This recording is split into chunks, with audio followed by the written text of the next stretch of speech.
Assalamualaikum warahmatullahi wabarakatuh. Perkenalkan, nama saya Siri Muafo dari kelompok 7, mewakili teman-teman saya yaitu Farezeda dan Mahayastina. Di sini kami akan melanjutkan tugas kami yang ke-8, yaitu tentang isu seputar konsolidasi. Di sini ada perubahan dalam pembagian kepemilikan entitas induk.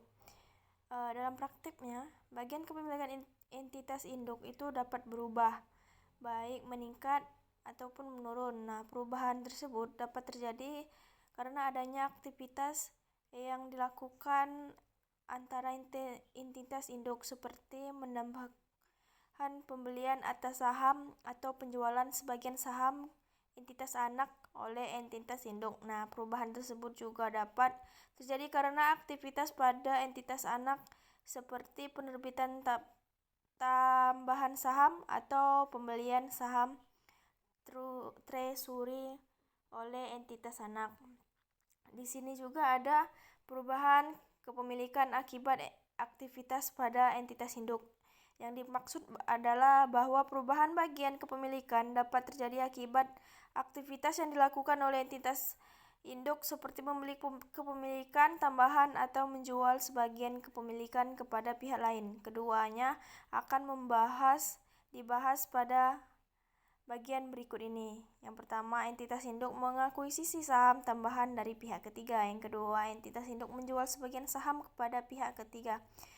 Selanjutnya ada perubahan kepemilikan akibat aktivitas pada entitas anak. Perubahan bagian kepemilikan dapat terjadi akibat aktivitas yang dilakukan oleh entitas anak seperti membeli saham treasury dari entitas induk atas pihak lain yang menerbitkan tambahan saham kepada entitas induk ataupun pihak lain.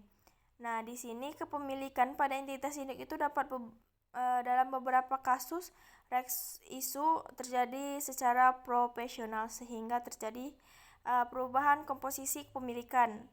Hal tersebut akan dibahas pada bagian berikut ini. Yang pertama itu, entitas anak menerbitkan tambahan saham kepada entitas induk. Yang kedua itu, entitas anak menjual saham tambahan kepada pihak ketiga. Yang ketiga itu, entitas anak membeli saham treasury dari entitas induk. Yang keempat itu, entitas anak membeli saham treasury dari pihak ketiga.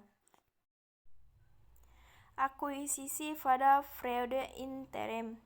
Nah, dalam prakteknya, yang dimaksud akuisisi saham dapat terjadi kapanpun sepanjang tahun atau periode interim. Karena akuisisi adalah keputusan strategik perusahaan yang dapat terjadi setiap saat. Nah, ini seperti ilustrasi pembuka pada bab ini dan bab-bab sebelumnya. Di sini ada isu konsolidasi lainnya. Yang pertama itu saham preferen entitas anak. Menurut PSAK 65, jika terdapat saham preference dalam komponen entitas anak, maka entitas induk itu harus menghitung bagiannya atas laba atau rugi entitas anak setelah menyesuaikan untuk dividen atau saham preferen tersebut. Nah, apabila saham preferen tersebut bersifat kumulatif, maka bagian entitas induk atas laba atau rugi entitas anak itu akan dihitung setelah penyesuaian untuk dividen atau saham tersebut. Apakah ada atau tidak ada dividen yang akan diumumkan. Yang kedua itu dividen saham entitas anak. Ada kalanya perusahaan itu mengumumkan dividen dalam bentuk selain kas.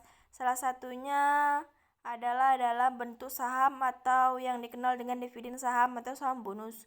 Nah, ketika perusahaan mengumumkan dividen saham, maka setiap pemegang saham itu akan mendapatkan bagiannya secara proporsional sehingga tidak terjadi perubahan komposisi antara pemegang saham pengendali dan non-pengendali.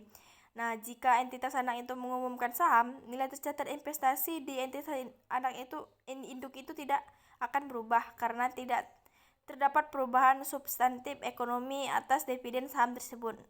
Dividen saham itu merupakan kapitalisasi permanen atas saham laba karena ketika dividen saham diumumkan oleh entitas anak, maka saldo laba kurang dari saldo saham biasanya meningkat sehingga jumlah ekuitas tidak berubah. Baik, saya akan melanjutkan materi, yaitu pajak penghasilan pada laporan keuangan konsolidasian. Sesuai dengan ketentuan perpajakan di Indonesia, pajak dikenakan atas perorangan atau badan. Berdasarkan definisi badan, salah satunya adalah berbentuk perseroan terbatas atau badan hukum lain. Oleh karena itu, pajak adalah uang dan laporan yang dilaporkan oleh masing-masing badan atau entitas legal, yaitu sesuai dengan nomor pokok wajib pajak NPWP badan. Laporan keuangan konsolidasian adalah entitas pelaporan, bukan entitas legal, karena pada dasarnya entitas yang bergabung adalah entitas legal yang terpisah. Laporan keuangan konsolidasian disusun dengan prinsip seakan-akan entitas yang bergabung adalah satu entitas, walaupun sebenarnya secara legal bukan satu laba per saham konsolidasian. Selanjutnya, laba per saham konsolidasi. Berdasarkan PSAK 56 laba per saham. Perhitungan laba per saham konsolidasian masih mengacu pada prinsip-prinsip perhitungan LPS untuk entitas tunggal. Perbedaan utama adalah dalam perhitungan LPS konsolidasian dilakukan dalam dua tahap, yaitu pada tingkat entitas anak dan dilanjutkan pada tingkat konsolidasian. Jika terdapat efek baik pada entitas anak ataupun entitas induk yang memiliki efek dilusi, maka LPS dilusian dihitung pada tingkat entitas anak ataupun konsolidasian. Nilai LPS dasar dan ditulis pada entitas anak akan digunakan dalam perhitungan LPS dasar dan dilusian pada tingkat konsolidasi. Selanjutnya yaitu ada laporan arus kas konsolidasi. Prinsip penyusunan laporan arus kas konsolidasian hampir sama dengan penyusunan laporan arus kas pada entitas non-konsolidasi, yaitu mengacu kepada PSAK. Laporan arus kas konsolidasian disusun berdasarkan informasi pada laporan keuangan konsolidasian, yaitu laporan PSI keuangan konsolidasian, laporan laba rugi konsolidasian, dan informasi lainnya. Seluruh transaksi terkait arus kas yang terjadi antar entitas yang dikonsolidasi sudah tidak diperhitungkan dalam laporan arus kas konsolidasian karena sudah dieliminasi dalam rangka penyusunan laporan arus kas konsolidasian. Selanjutnya akan dilanjutkan oleh Tina. Kepada Mas Tina dipersilakan. Baiklah, saya akan melanjutkan presentasi selanjutnya, yaitu di mana ada Appendix A, perubahan dalam bagian kepemilikan entitas induk yang menyebabkan perolehan pengendalian. Penambahan kepemilikan dari tanpa pengaruh menjadi pengendalian. Entitas induk dapat memperoleh pengendalian atas entitas anak melalui beberapa tahap. Misalnya pada tahap awal investor, entitas induk mengakuisisi saham entitas anak pada jumlah yang tidak signifikan, misal 15%, sehingga investor entitas anak belum memiliki pengaruh atas investi entitas anak. Pada tahap berikutnya, investor entitas induk mengakuisisi tambahan saham investi entitas anak sehingga kepemilikannya menjadi signifikan, bahkan mayoritas, misal 60%. Penambahan kepemilikan seperti ini disertai dengan perolehan pengendalian. Kedua, penambahan kepemilikan dari pengaruh signifikan menjadi pengendalian. Perbedaan antara wajar, maka yang akuisisi terhadap juga bertahap juga dapat menjadi ketika entitas induk awalnya memiliki pengaruh signifikan dan mengakuisisi tambahan kepemilikan sehingga memperoleh pengendalian.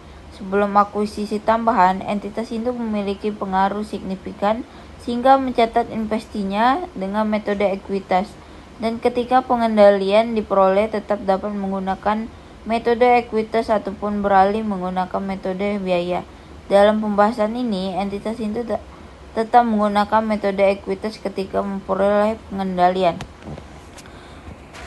Baik, slide selanjutnya ada Appendix B, perubahan dalam bagian kepemilikan entitas induk yang menyebabkan hilangnya pengendalian. Pertama, berkurangnya kepemilikan dari pengendalian menjadi tanpa pengaruh. Entitas induk dapat kehilangan pengendalian atas entitas anak melalui beberapa sebab. Salah satunya adalah penjualan sebagian kepemilikannya atas entitas anak.